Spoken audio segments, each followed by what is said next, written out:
The police officer is looking confused. Huh? Where is Owen? He's right here. This is Owen. I am Ian, a 42-year-old unsuccessful comic artist. I have a wife who is 2 years younger. Our household runs thanks to my wife earning a steady income. We couldn't make ends meet on my income alone. I feel truly sorry. I struggle to get contracts with publishers, and even when I post my comic on social media, my follower count hardly grows. I've thought about starting a part-time job, but who would hire a middle-aged guy like me? Today, I was pondering this while drawing comics. Just then, the intercom rang. Yes? I saw a police officer standing there, with a man in a suit behind him. Wondering what this serious atmosphere was about, I opened the door. The police officer showed me a document. Owen is your son, right? We have an arrest warrant for him. It was an arrest warrant. They said my son had committed fraud. That must be a mistake. Owen committing fraud. When I listened, I learned that Owen had swindled $300,000. That can't be true.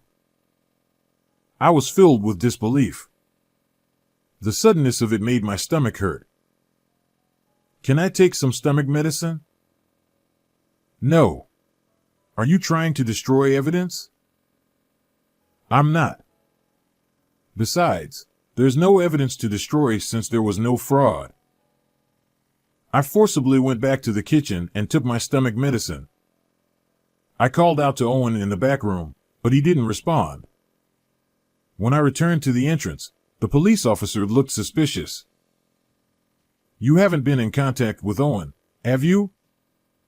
Trying to help him escape is pointless. I haven't. Are there many victims? Well, it's $300,000. Owen seems to be quite the smooth talker.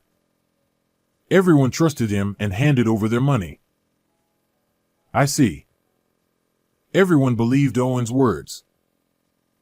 Now, your son will go to trial, but if you pay some money beforehand, his sentence can be lightened. The police officer was asking me to pay money for Owen. How much?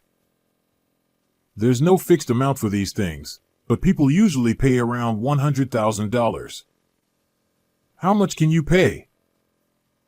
I can't pay $100,000. I might be able to take some from our savings. Why not sell this house? It looks like a new condo.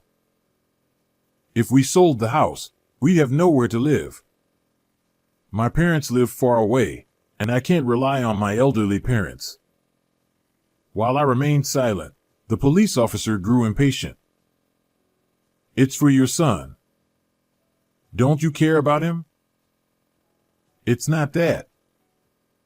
At that moment, a rattling noise came from the back. What's that noise? Is Owen there? Yes, he is. Just a moment, I'll bring him. I went to the room where Owen was and brought him to the entrance. The police officer looked bewildered. Huh? Where is Owen? Right here. I pointed to the cage I had brought. Inside was a white hamster. This is Owen. Owen looked around curiously and then started running on his wheel again. Don't lie. You could be charged with perjury. I'm telling the truth. This is my son, Owen. My wife and I couldn't have children, so we raised him as our son. How dare you mock the police? Bring out Owen immediately. I'm telling you, this is Owen. After a while of arguing, the police officer still didn't believe me. As I was troubled, Willow came home. After briefly explaining the situation, Willow also explained that this hamster was Owen, But the police officers still didn't believe it. You two are obviously in cahoots. How long are you going to keep lying? I'm not. I was at a loss. At that moment, Willow spoke to the police officer. Aren't you the ones lying? The police would know that we don't have a child if they checked. Are you insulting the police? Do you want to be arrested for obstructing official duties? Can you show us your police badge? That's not the issue here. Bring out Owen first. Can't show it. The police are supposed to show it when asked by citizens. We can show it. The police officer quickly flashed his badge and put it back in his pocket. Which precinct are you from? What's your phone number? I'm Smith from the Los Angeles precinct. I forgot the phone number. Los Angeles precinct, right? I'll call to confirm. I can find the number myself. The police officers started to panic. There's no need to call the precinct over something so trivial. Then, tell me your ID number. My ID number is 54321. And you? Willow asked the other man. I'm 23456. That's strange. ID numbers are supposed to be 7 digits long. We were recently transferred, so we haven't memorized them yet. Yes, same here. We just got them. ID numbers don't change. And no police officer would fail to answer immediately. Willow laughed. Police officers are supposed to know their ID numbers by heart and can answer immediately when asked. Knowing that people might impersonate police, it's a good idea to ask for ID numbers. That's not true. Police officers are human too. The officer kept making poor excuses. Just then, our elderly neighbor walked by. Oh, Owen, long time no see. When the neighbor called to Owen, the hamster, well acquainted with her, made a squeaky noise. Seeing this, the police officer asked, "Is this hamster really Owen?" Yes, of course. He's Ian and Willow's beloved son. After the neighbor left, the two fake police officers were clearly flustered. Naming a pet like a human. It's not that unusual. Besides, Owen is our family, not just a pet. Though they might think it's confusing, people can name their pets whatever they like. Panicking, the two realized they were in trouble. We must have the wrong person. Sorry for the trouble. They tried to salute and leave, but Willow pressed them further. It's not a mistake. The arrest warrant had our address. You were trying to scam us, right? You're imagining things. We wouldn't do that. Can you give me your gun number? No need for that. That's a clear violation. Police officers are supposed to know and provide their gun numbers when asked. If they don't, it's almost always a scam.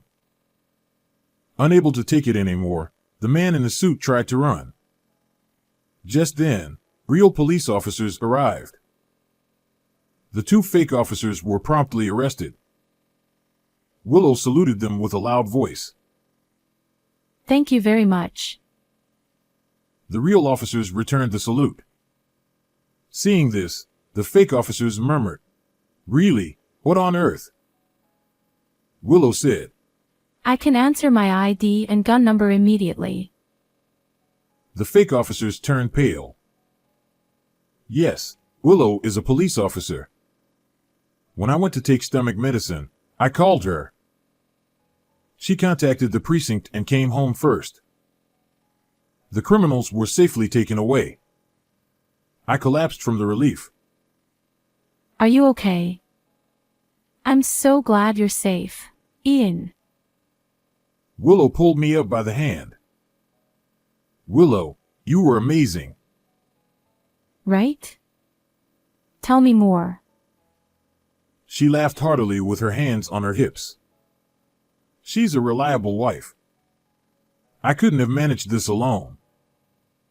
Later, it was revealed that the two perpetrators were part of a large fraud group. Other members were also arrested one after another, eventually leading to the capture of the higher-ups. I was supposed to receive a letter of appreciation, but all I did was call Willow. I wondered if it was really okay. It's fine. Thanks to your call, Ian, the group was caught. Willow said. I decided to accept the letter of appreciation. The news of an unsuccessful comic artist like me receiving a letter of appreciation made it to online news, and then I started getting job offers. When I began writing a comic modeled on Owen, it became a huge hit. It was adapted into an anime and merchandise, becoming increasingly popular, and I quickly became a famous person. However, I haven't forgotten that my current life is thanks to Willow and the police officers who came to help. From now on, I will cherish and enjoy my life with Willow and Owen. Thank you for watching until the end. How did you like this story? Subscribing to the channel would be a great encouragement for our production. See you in the next video. Don't look for me. I want to be free. One day when I got home, I found this note and a divorce paper on the living room table. What does this mean? What's happening? I was confused and called my husband.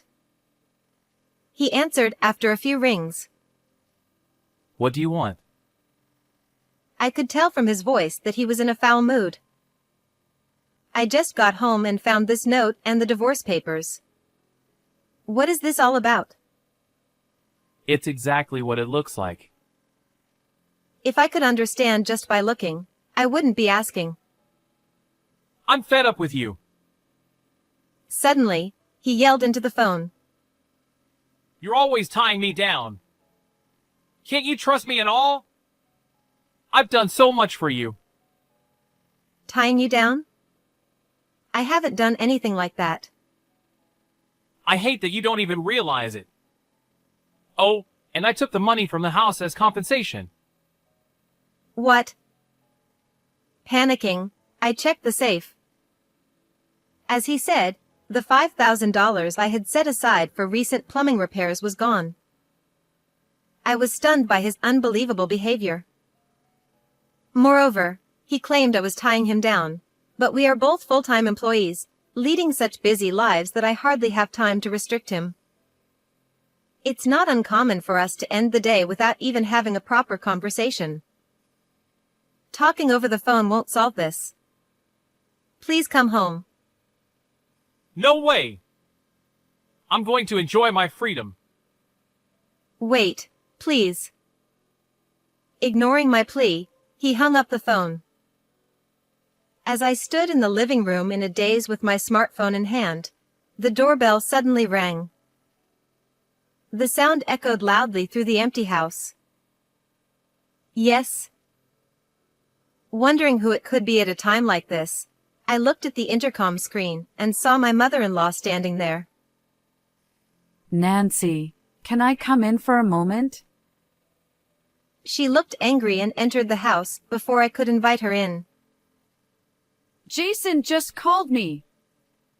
He said he was leaving this house for a while. What did you do to him? What? I was startled that my husband, who had left a note and disappeared, would call his mother.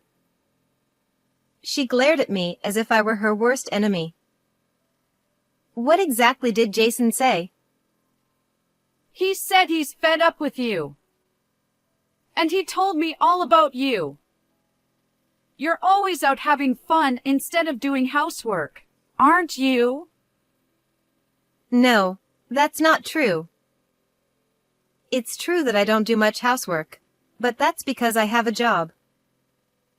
Before we got married, Jason and I talked about this thoroughly and we both agreed on it. We'll both work hard and save money for a while. We'll think about kids and the house later. Jason did say that. We also promised to share the housework, but he never helped once. I would manage to do the minimum chores in my spare time. I tried to explain this to my mother-in-law, but before I could open my mouth, she opened the balcony door without asking. You left the laundry hanging out until this hour. And what's with this flashy underwear? Are you cheating on my son? No, I'm not. Then why are you wearing these? My precious son. How dare you? She hysterically yelled and grabbed my underwear from the drying rack, throwing it at me. You haven't even cleaned properly. And what's with all this pre-cooked food? You're just being lazy. She opened the refrigerator without permission and ruthlessly threw away the food I had prepared on my day off. Please, listen to me. Who would listen to you? When Jason comes back, I'm making sure he divorces you. And be prepared for alimony. With that, she left. I was left in shock by her cruel words and actions. I'm so tired of this. How did it come to this? When we were dating, my husband was so kind and caring. Despite feeling drained by my mother-in-law's sudden visit, I couldn't just leave things as they were. I took a deep breath and called my husband again. Jason, please come home. Shut up! Don't look for me! I'm not answering any more calls. But Don't bother messaging either. Goodbye. his cold voice left me speechless as he hung up. Sitting there in a daze, I began to remember something that happened in the past. It was about a year ago. Jason is cheating? I had run to my in-laws' house in tears. My own family lived far away, my father had passed away, and my mother was too ill to rely on. The only place I could turn to was my in-laws. Yes. What should I do? When my husband's affair was discovered, he didn't apologize. Men cheat. But they always come back to their wives in the end. So it's no big deal. He had said, nonchalantly. Feeling desperate, I had sought help from my mother-in-law, but she said, That must have been tough. But you know, Nancy, men cheat. What? She was echoing my husband's words. I went through tough times too. But my husband eventually came back to me. That's just how men are. So stand tall. That's. Or maybe Jason's cheating is partly your fault. Her gaze hardened, and I recoiled under her stare. Maybe this is happening because you're not at home to take care of the family. But Jason agreed to both of us working. That's a lie. Jason always said he wanted you to be a housewife. He did? My husband had never complained about me working. But had he told his mother differently? Was he feeling differently all along? Anyway, you two need to sit down and talk things over. With those cold words, she sent me away, and I could only go back home. Later, when I tearfully confronted my husband about his affair and mentioned the possibility of divorce, he finally apologized. I didn't realize you were so upset. Nancy! I'll never cheat again. He said, but that promise was also broken. After that, He has continued to cheat, apologizing whenever I confront him. I was already wondering how long this could continue when he said, Don't look for me. "This is a good opportunity." I murmured, and started moving towards a conclusion. A month after my husband disappeared, I was in a certain place when I received a call from him. "Oh, it's been a while, Jason. How have you been?" Since that day, I hadn't contacted him once, as he had asked. How have I been? Why didn't you look for me? He sounded annoyed, and I could barely suppress my laughter. Why? Because we're strangers now. What? You left the divorce papers behind when you left, remember? I submitted them to the city hall that very day. What? His scream was so loud that I had to hold the phone away from my ear. Calm down. Don't yell out of nowhere. You submitted the divorce papers? Yes. You were so fed up with me that you disappeared. Isn't that what you wanted? But... I mean, it's not the first time I've left. True. How many times has it been since we got married? Each time, I worried like a fool. Then this time, too. But this time, you even left the divorce papers. You wouldn't have written something like that as a joke, would you? Oh. Well, that was... Or are you saying that your past disappearances and even writing the divorce papers weren't serious? He was clearly flustered. His disappearances were essentially just a childish game. At first, I genuinely worried, but once I realized his actions were just to get my attention, I grew indifferent.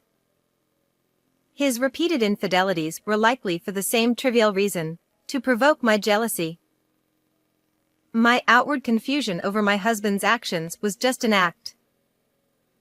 During his latest disappearance, he told my mother-in-law strange things over the phone, causing her to storm into our home. I had to pretend to be flustered. But while I played the role of the long-suffering wife enduring her husband's antics, I was secretly preparing to file for divorce and move out. Oh, and by the way, I've moved out of the house. I sent all your belongings to your parents' house, cash on delivery. By now, your mother must be quite surprised by all the packages. What? You did that without my permission? Without your permission? That's funny. I was the one renting that apartment. In fact, the house we lived in was rented under my name, and I paid all the bills. In return, my husband promised to save his income for a future home, but that money likely went towards his affairs. But that house was mine too. How could you just move out? You abandoned the house when you disappeared. Is there a problem? Of course there's a problem. Where are you now? Why would I tell you? We're strangers now. When my husband left the divorce papers and disappeared, I saw it as an opportunity. I immediately filed the papers and contacted my strong brother and dependable sister. My brother swiftly handled the moving preparations, and my sister, who works in real estate, found me the perfect place, which I quickly rented. My husband had no idea, but I had been preparing for this moment for a long time, so everything went smoothly. I was now living in a small, single-occupancy apartment far from the house I had left behind. It had a secure entry system, making it safe, and it was well outside my husband's usual haunts, so he wouldn't easily find me. Are you serious? Are you really leaving me? My husband's voice came weakly through the phone. I'm not leaving you. I already left. I'm completely fed up with you. I swear, I won't disappear again. I promise. It's too late for that. I'll stop fooling around too. I just wanted to make you jealous, but losing you completely. Ah, so your infidelities were for that reason, too.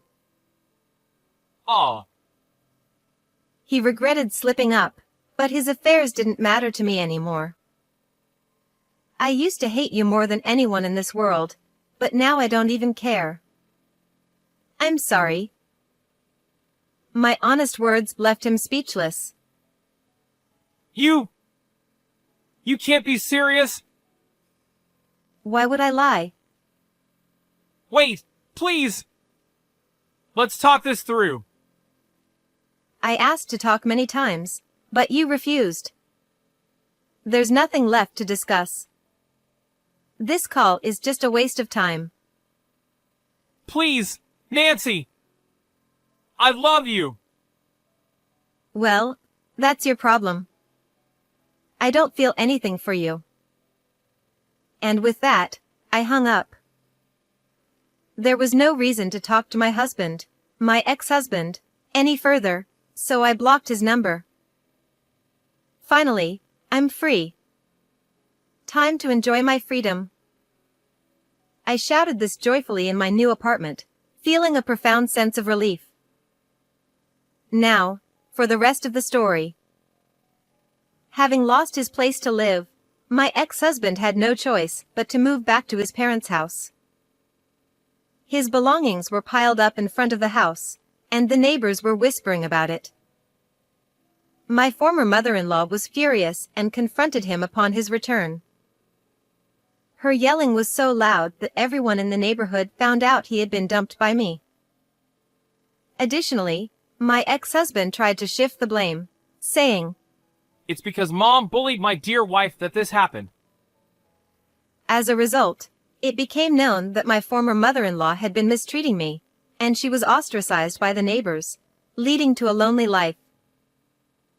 At my ex-husband's workplace, rumors spread that he was divorced because of his infidelity, causing him to be shunned by his superiors, subordinates, and colleagues.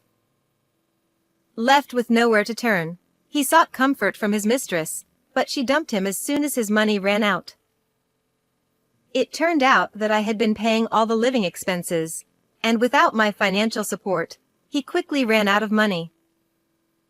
Now, with no one to rely on, my ex-husband spends his days like an empty shell. It's a classic case of reaping what you sow. Meanwhile, I'm thoroughly enjoying my newfound freedom as a single woman. My sister has offered to introduce me to someone nice, but I want to enjoy this freedom a little longer. If I meet someone one day who I feel I want to share my life with, I might consider marriage again.